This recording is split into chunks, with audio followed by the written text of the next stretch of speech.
Six Stages Gaming is brought to you by GamersGauntlet.net. Check them out for all your singles, sealed product, and playmats.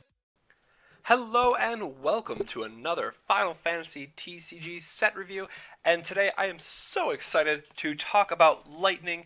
It is just an amazing, well, both the character and the element for this set are spectacular. Now again, keep in mind that they put Lightning on the box art, so we honestly shouldn't expect anything less. I don't really care for Lightning the card, spoiler alert, but however, the card form of her herself is fine. So 13 wasn't a fan of, but let's get right into this and see all these amazing, amazing cards.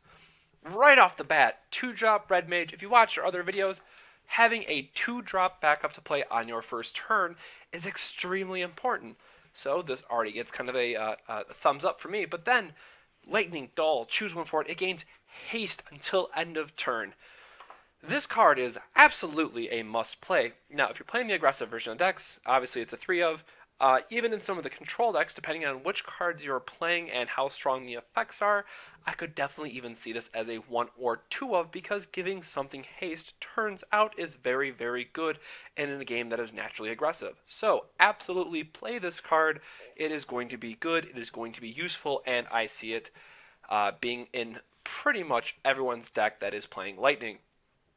Moving on, we have a 5-drop X-Death at 9,000 power. Pretty good spot to be in. Any card put into damage zone due to X-Death cannot use its EX burst. What's really great about this is that it'll shut off things like Odin and Alexander, so they can't kill him in response. So I don't want to say guaranteed damage, because yeah, I mean, they could have just done something before it hits, and then they're taking the damage no matter what off the EX burst, but there are other ways to stop it. So, I mean, obviously, if he does damage and flips an EX, it cancels it. But there are certainly other ways to kill him. Now, again, so maybe this will change as we adjust our numbers and we go down the road, but ultimately, X-Death wasn't that exciting for us, only because we weren't playing, and I forget what the number was, but maybe 15 EX bursts total. So, sure, some games it would come up quite a bit, but keep in mind, it has to be X-Death specifically that puts the damage into the damage zone. It can't be, X-Death is on the field. There's other things that could have made him slightly better or slightly more annoying. However, with being a 9k power, I definitely think he's okay. I probably wouldn't play more than 1 or 2 of. Perhaps more of a top-end curve for an aggressive deck. But he could have certainly been a little bit better. I do like his effect, though, and I do think it can be very, very strong if you're seeing a, 20 card EX burst heavy meta. So definitely keep that in mind going forward. Just the bread and absolute butter of Lightning, and I don't care what deck you're playing. If it has Lightning, or even in some cases for 7-drop Odin, even if it's not playing Lightning, you're playing Odin. Both of these cards are an absolutely mandatory, you must play them in some number. And I am going to go as far as to say is any number less than 2 is wholly unacceptable. 4-drop Odin, choose a forward of cost 4 or less and break it. And then 7-drop Odin, which is also an EX, choose one forward and break it. Being able to remove your opponent's attackers or blockers if you're playing an aggressive deck, or removing their attackers if you're playing a control deck, are both very, very strong effects. Now, keep in mind, if they play something, 4 or less, you're basically paying 4 crystal points, and maybe they discard 2 cards, you're probably coming out ahead in this, and just the fact that its removal is so good. 7-drop Odin is definitely a bit more expensive, but it does break any forward in the game. So that is definitely something to watch out for. I think, again, both these cards are just absolutely insane and going to be seeing a lot of play. So please do not play any less than 2 of them. They are great. Up next is a very interesting pair. We have the 3-drop Onion Knight for 6,000 power. Decent stats, not terrible. When Onion Knight enters the field, choose 1 damage forward and deal it 5,000 damage. What I really like about this card is if you're playing a more aggressive deck, and let's say that you started your turn 2, or your first turn with 2-drop Tifa, maybe on turn 2 they played something, and if you have Onion Knight, you can attack with Tifa. Perhaps they block, maybe they assume that they're going to be fine, they just played some 4-drop. You can then follow it up with Onion Knight and deal effectively 9,000 damage to one of their forwards, killing it.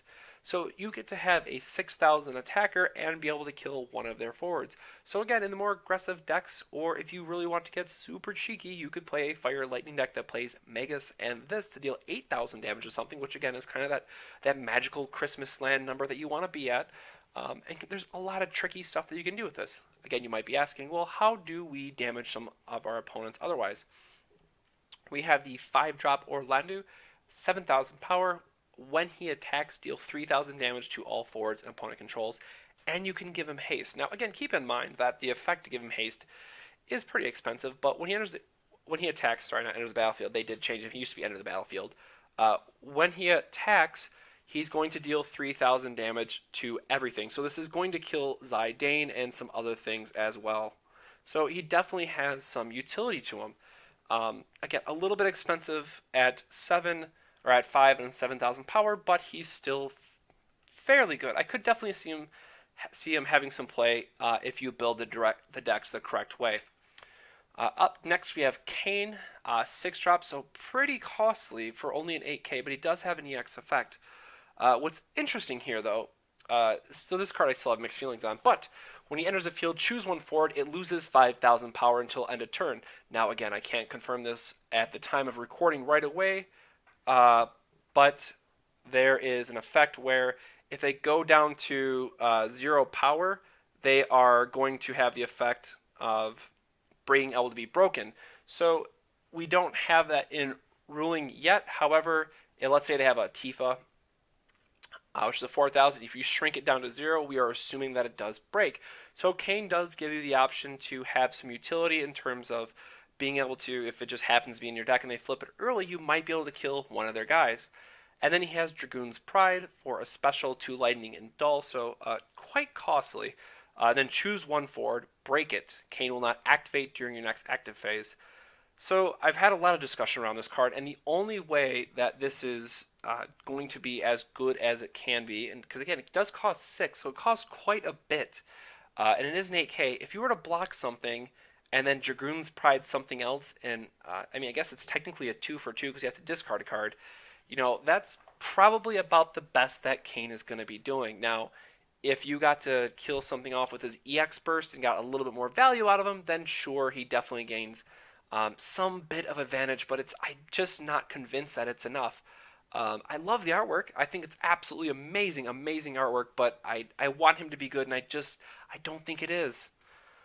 So that's something to be on the lookout for, and I really do hope that someone finds a deck to really put him in, because again, this card is just going to look insane foiled. Up next, we have a 2-drop Black Mage backup. Again, 2-drop backup, good spot to be in. 2 lightning tap, put Black Mage into the break zone, choose 1 damage forward, and break it. Again, very strong card if you're playing a more aggressive deck. And Fire and Lightning go very, very well together in an aggressive form. So if you attack with a cheap guy early on, you can just play Black Mage's effect and break one of their forwards. And especially if they played a 4 or 5 or 6-drop, it's a great way to threaten, hey, I have this Black Mage in backup, and there's nothing that you can do about it. And, they obviously are always going to be at risk losing their guy. Now, of course, there are going to be turns where you have it in play and you have to tap it to, produce some crystal points because maybe you didn't have another card to discard. But keeping it on the field is certainly a huge threat that your opponent is going to have to respond with, or respect with, I should say. So I can absolutely see this being either a 3 of in aggressive decks or absolute 0 in the more control-based deck. So that's going to be interesting to see how that one shakes out. Up next, we have a couple of Gilgameshes. The first one is a 4-drop AK with Brave. Okay, good spot to be in. Strongest Sword, so for a special, so you just have to discard another Gilgamesh, and turns out you will see that there are 9 Gilgamesh that you could play out of set 1. Choose 1 forward, remove the top card of your deck from the game. If the removed card is a forward, break it. If not, deal 3,000 damage. I can't say that I'm the biggest fan of this card because I hate random. However, there is the theory that if you're playing an aggressive deck, and it's certainly a very great aggressive card as well, because it has Brave and has the ability to use its effect after attacking, you could run a very low backup count in all forward deck, and you could do something like a, what would that be, 15 backup and 35 forwards. So there's a very, very good chance that this is going to hit. However, I'm not convinced that it is worth it in the long run. because the turns that you're doing 3,000 damage, it's just not a good spot to be in unless they blocked with like a 9k, and then you can squeak out the extra little damage, but that doesn't seem like a good spot to be in. And then we have the 3-drop Gilgamesh, which is 7,000. Again, pretty good spot to be in. His special ability, Gilgamesh Morphing Time, for 2 lightning. Until end of turn, Gilgamesh doubles its power and gains First Strike and Brave. Gilgamesh can attack twice this turn. This one I do like a bit more because it's becoming a 14k. It's gaining Brave, so it doesn't tap, and then First Strike. So it's attacking through anything that your opponent is going to be having outside of maybe they Brindahilder in response, or see, Prishy would only be 9. No, Prishy's not big enough either. So yeah, it's I think 14 is the max, and that's going to be enough to be able to First Strike kill anything in the game, barring other random battle tricks and what have you.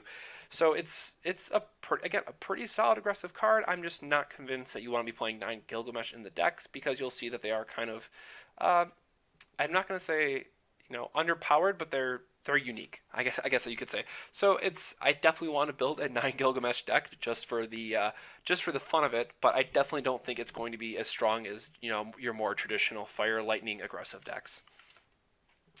And then we have my favorite duo, Kate Sith for the 3-drop, 3-drop 5k. When it enters the field, choose one backup of cost 1 or less, break it. That effect will just never be relevant. Sorry, I shouldn't say never. It'll never be relevant in the first set. Maybe in future sets we'll see where a 1-drop backup is somehow really good. But initially, I'm not a fan. And then for specialist slots, remove the top card from your deck from the game. If it's a forward, deals 7,000 damage to all the active forwards your opponent controls. So again, if you want to play the Gilgamesh Kate Sith deck, and maybe you play Cain for another EX burst, you can play the Kate Sith next to it for another EX burst, absolutely go for it. I think it's going to be quite a cheeky deck, but I don't necessarily think it's going to be that great. But again, hey, it's worth trying, and I'm going to try it at least once, so why not?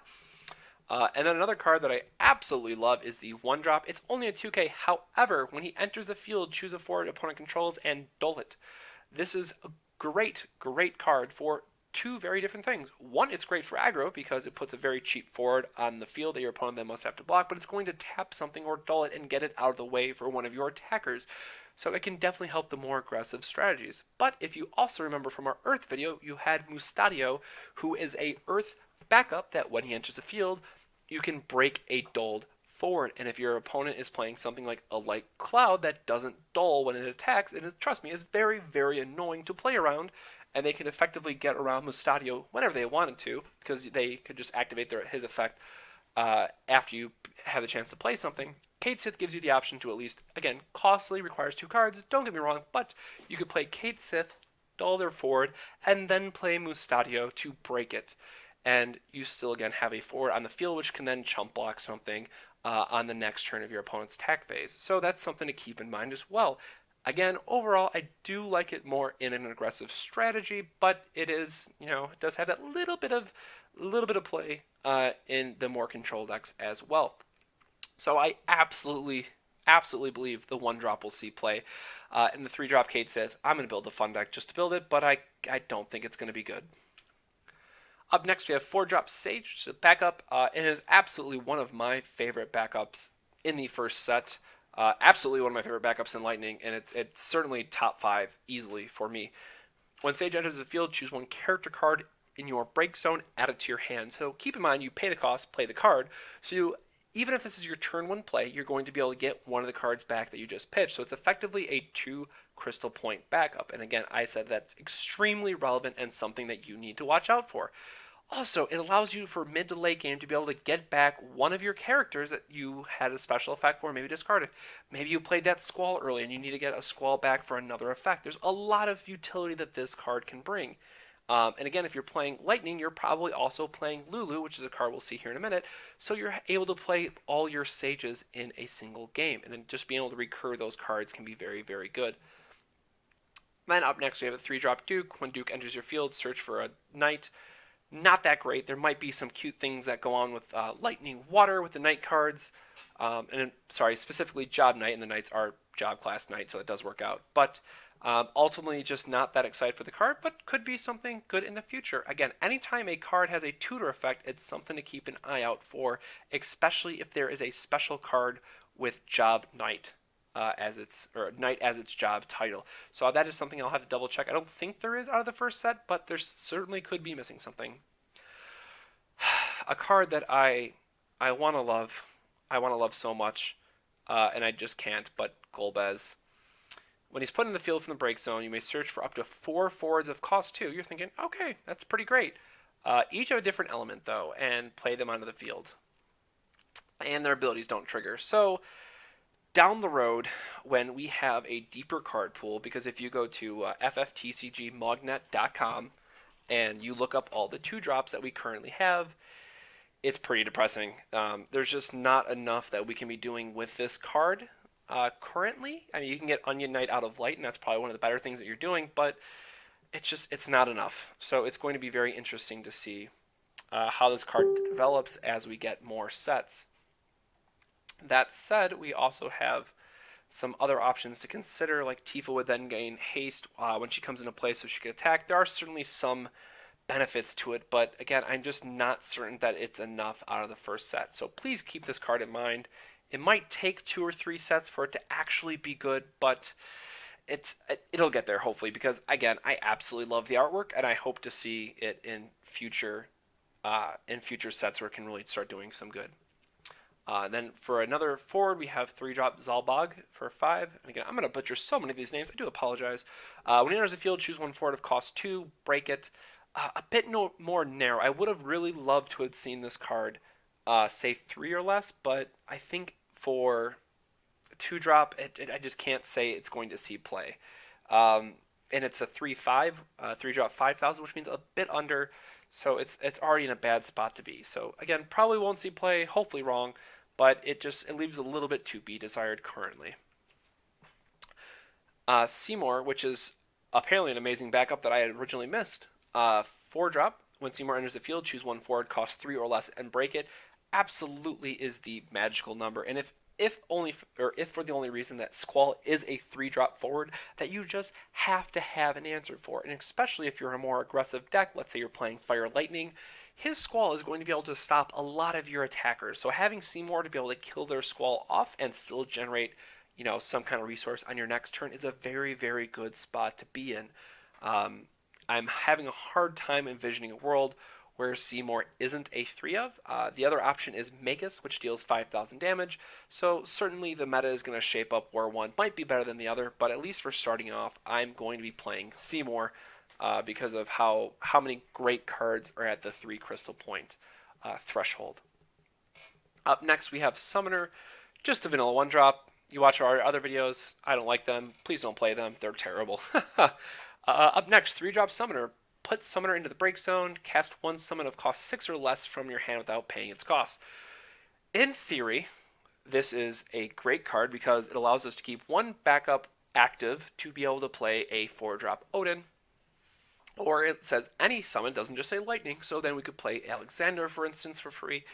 And it does give us some utility in that nature. However, I don't think that's good enough as it currently is. Like, even playing Alexander, if that's the best thing that you're doing, I think there's just some other backups I'd rather be using, because again, the list is just so tight for both Lightning and Ice, which are the main 2 colors that I'll be running.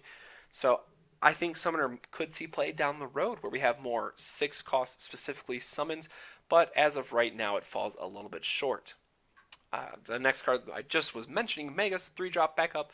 When Magus enters the field, choose 1 forward, deal it 5,000 damage. Now the other great thing about this card is Lulu, which I will be getting to in a moment. But also keep in mind that Magus, they reduce its cost to 3, which is huge in its own regard. But this can be a great follow-up to their Tifa, let's say, where you can play a backup, kill their Tifa, and now you're able to have more resources for your next turn. So that's a very, very solid spot to be in. Now, one of, if not my favorite card in the set for just how absurdly good this card is 6-drop Lightning.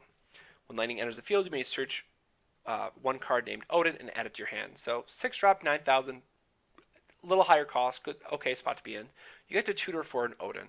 So you get to tutor for either 4 or 7 cost Odin to determine, depending on which way that your opponent is playing his forwards, and you're going to be able to tutor a answer to their best card in field.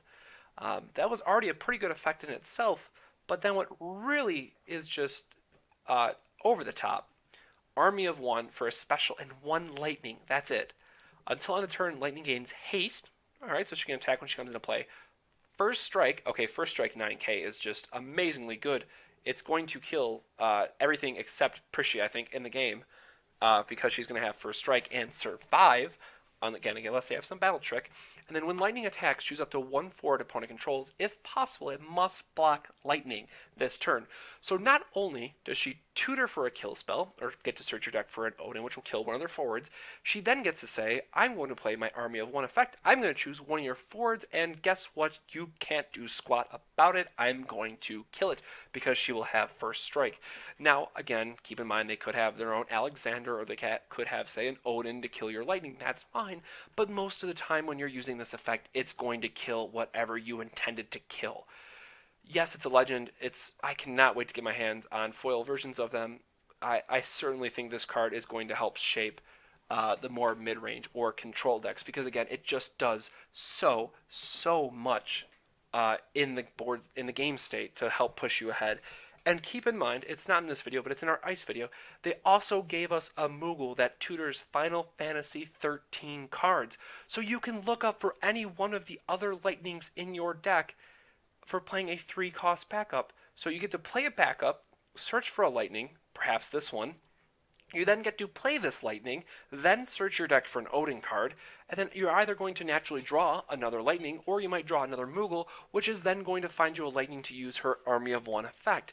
Yes, this is over the course of a couple turns, but again, the fact that you're removing easily 2 forwards from them by playing this card, if not multiple, because she's a 9k, I'm not surprised they made this one of, if not the best legend in the set, because she's on the front of the box. Again, I don't necessarily care for Lightning the character, but I can absolutely respect how insane of a card this is.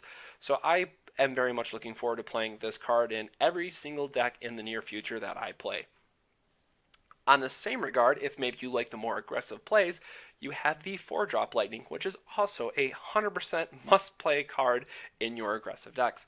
So she's a 4-drop 4000, not that impressive, I understand. However, she has haste. Okay, so she can attack when she comes into play. Great for finishing off an opponent, for a surprise attacker off the top of the deck, if you will.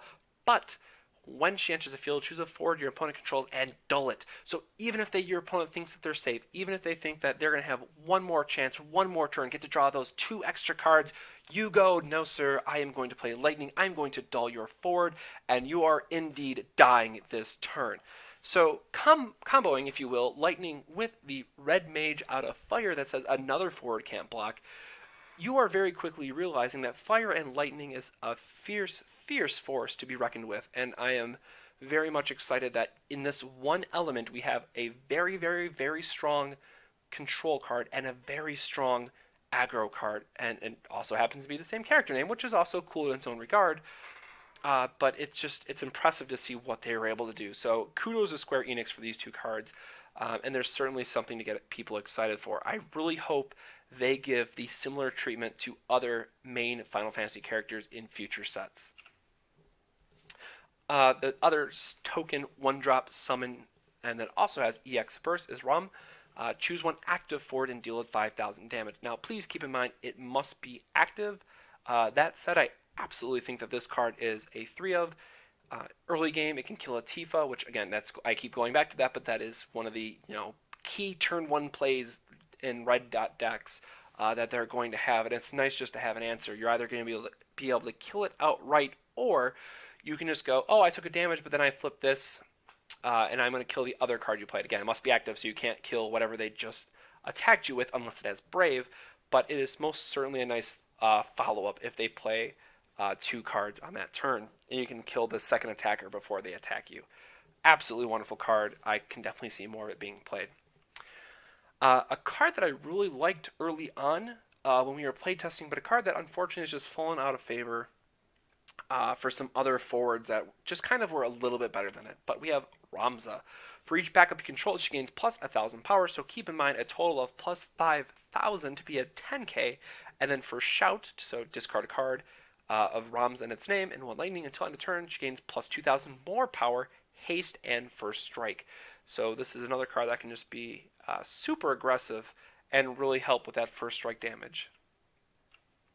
Then we have another Ramza. So again, you can help to discard it, but this one I'm not as excited with. 3-drop Ramza, it's a 7,000 forward. Choose one backup and activate it, so you can essentially dull her, activate a backup. This does some interesting stuff with Lulu, which we'll see in here in a bit, and I'm sure there's some other interactions that you could do if you really want to go deep down the rabbit hole and get 2 effects out of Red Mage in a turn. Ultimately, I just don't think it's worth it, but it is an option to explore. So let me know what your favorite backup to activate multiple times in the turn is. And then we have Ricard, Lightning, put him in the break zone, choose a forward, it cannot be broken this turn. I'm not totally in love with this card, but if you say protect a Squall in a turn, it's okay. So again, the positive note that this has is you can attack with him. He's a 4/8K, which is a good spot to be in. It's, it's right where you need to be. And you can use this ability even if he's dulled. So you could get a point of damage with him and then sacrifice him to protect one of your perhaps more important forwards. And this could also protect against, say, an Odin or something. So that's something to keep in mind. Then we have a couple of Dragoons. Both are 3-drops. One's a first strike 6,000. Okay spot to be in. The other one's a 3-drop haste. So again, if you're playing the more aggressive decks, if you're playing perhaps Fire and Lightning, the 3-drop haste version is certainly good. And the 3-drop first strike 6K, it just needs to be a little bit stronger or have a bit more going for it to be playable. But the haste Dragoon I could certainly see creeping into a few decks. Yes, one of my favorite backups. Certainly top 5 for me at least. 5-drop Lulu. She has the ability to dull and put one backup into the break zone, choose one forward and deal it 5,000 damage. But then what's really great is Thundaga. Special Thunder Dull, choose a forward, deal it 10,000 damage. And that just says, I am going to kill your guy. It's effectively what that does. And again, it's a special, so it won't be able to use it as much as we'd like to unless we are playing a Lightning Wind deck, and then we can play Brother to tutor up more copies of Lulu and kill something. And then you can also break Brother, because he doesn't have any other effect after you play him, to deal 5,000. So you can really start to see that you want to be playing a backup heavy deck with like 18 cards. That's the number I'm going to start with, that plays Lulu. And you can play stuff like Magus, you can play stuff like Sage. They have these very, very strong enter the battlefield effects, and then you can sacrifice them to Lulu to get a little bit more value out of them. So absolutely going to be great. And then we have the 3-drop Lulu. Forwards you control gain plus 1,000 power. Again, if you're playing mono, sure, I could see the use of this card. However, overall, not that impressive. The 5-drop Lulu absolutely shines out in this matchup. Moving on to our starters now, we have Gilgamesh. So again, another Gilgamesh, 4-drop 8,000. Pretty good spot to be. He cannot be returned to owner's hand by opponent's summons or abilities, so he can't be bounced by, say, Leviathan. There's a water backup I'm drawing a blank on that also bounces. Or actually, I think it's 3 or less. I don't think it's 4 or less. I'll have to look that one up after. Gilgamesh gains plus 1,000 power until end of turn, so that's great to threaten your opponent with, saying, you know what, I see that you have a 9k. I'm going to attack anyways, and if I really, really wanted to, I could discard 2 cards to use his effect twice, pump him to 10k, and then survive. What's interesting here is his second effect, Divider. Now this one is definitely getting my attention. Special, discard 2. Choose one forward and break it. But you can only use this ability if you receive 4 points of damage or more.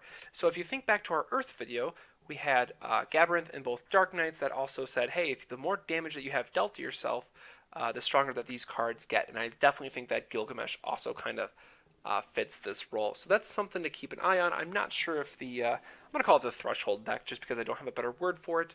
I think if you have your Threshold, if you will, stealing from Magic, activated, it can be very strong, but I think otherwise the decks might be lacking just a little bit. So that's something to keep an eye on. Then we have Noel, 3-drop 5k haste. If you controlled Sarah, gains plus 2,000 power. Just you have to have Sarah that, and there's no great cards of Sarah. So unfortunately, I think this card gets very quickly outshined by a lot of other forwards you could be playing. Maki, I'm guessing. Again, butchering that, sorry. Backup, Lightning 1 dull, choose one attacking forward, it gains first strike. I like this card a lot in the aggressive decks, and I kind of wanted to fit a one of in my control deck just because, but I definitely think it will belong more in the Lightning decks. to help you be aggressive and do a little bit more with it. So I definitely like it as an option. And again, it's a 2-drop backup, so having a first turn 2-drop backup is so important that I think this card gets a little bit extra value because of that. Again, I don't think it's going to go in every deck, but I can most certainly see a couple copies of this going into a lot of different Lightning decks. So definitely keep an eye on this one as well. And then we have the 6-drop Lightning. The cost required to play Lightning onto the field is reduced by 1 for each Final Fantasy 13 forward you control. It has haste, and when it deals damage to your opponent, choose 1 forward they control and dull it. So this one could, in theory, clear the way for some of your other blockers if, let's say, they have something they don't want to lose on field because Lightning is just bigger. They either block with it, so Lightning doesn't hit them, or they decide not to block for whatever reason. They get hit, and then you can just block that or dull the blocker that was going to stop your other guys. So I'm not terribly in love with this card. I just like the 4-drop better for the haste aspects, but if you're on a very focused Final Fantasy 13 deck, and maybe you picked up the starter and have a few cards going in that direction, it certainly is a bit stronger. I'm personally pulling away from the Final Fantasy 13 theme a little bit because I think cards like Squall and Laguna are just better, at least for the control aspect. But it'll certainly be interesting to see how these, because Cloud has a card like this, and I think Tidus has a card as well, the Water starter, or the Final Fantasy X starter that's Water. It's going to be very interesting to see how those play out, so I'm looking forward to plague testing with those a little bit more, but at face value, I'm not terribly in love with them. And then we have Regatta. Again, butcher that, my bad. 2-drop forward, 5,000, a little bit under, maybe. When it enters the field, choose 1 active forward, deal it 3,000 damage. When it is put into the field in the break zone this turn, choose 1 forward opponent controls and dull it. So if they have something cheap in their field, you get to kill it. Maybe you combo it with a Magus that you played to deal 8,000, and then you get to dull one of their guys, so one of your attackers could get through. There's a lot of work that goes into this card, and I'm not convinced that it's worth it. So it needs a little bit of love. I think it's great that's a 2-drop in an aggressive strategy, and that he has the potential to dull something for maybe your Tifa, but I can't see that it's going to be worth it unless you set up some very, very specific plays. So it gets a pass for now, but could see it as future cards come out. And then lastly, we have Onion Knight, 2-drop haste, 5,000. Great to play, and again, an aggressive deck, so you can either open up with this or Tifa, and if you're on the play, you're just going to get through for that damage. And then pay 1 and dull. Return Onion Knight to its owner's hand. You may play 1 Onion Knight from your hand onto the field. You may only use this ability during your turn. So I'm still having a very hard time on seeing when this is going to be relevant, unless you have a way to give it Brave, like through Geomancer in Earth, or if you just have some way to make it active through, let's say, Earth. I think Wind has an ability to make it forward active, if I'm not mistaken. Or Fairy and Water. There you go. That's another one. Fairy and Water, the summon, can make a forward active. So that's another option, but it takes these very wonky turns to make Onion Knight great. Now, if you perhaps open up a Cosmos and then attack with multiple Onion Knights in a turn, then you're getting pretty cheeky. But ultimately, I think Onion Knight just leaves a little bit to be desired, unless you're playing that very aggressive Red Lightning deck. So it'll probably find a home there, but outside of that, it certainly falls a little short. So thank you very much for watching, guys. Make sure to like the video. That helps us get more exposure out there for the Final Fantasy trading card game. Comment down below. Let us know what Lightning deck you're looking forward to the most to pair with, and we'll definitely feature that in an upcoming video. And then, of course, always make sure to subscribe. We are so happy to do more content for you guys, and we'll have plenty more videos coming up. So make sure to subscribe to get the best content out there. Thank you very much for watching, and we'll catch you on the next 6 Sages Gaming set review. Have a good one.